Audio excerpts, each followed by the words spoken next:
Breaking news, চাঁদের উদ্দেশ্যে বাংলাদেশ থেকেই উৎক্ষেপণ করা হলো চন্দ্রায়ন-৩ নামের একটি মহাকাশযান।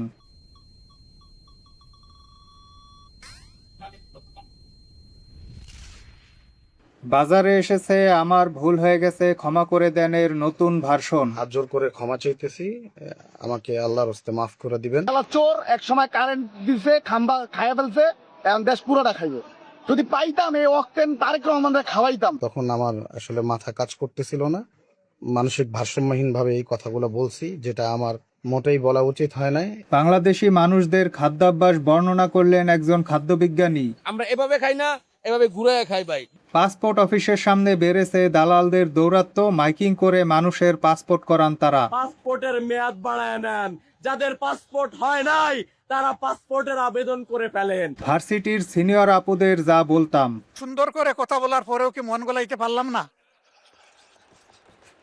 আর কোন ভাষায় বললে মন গলবে মাননীয় স্পিকার?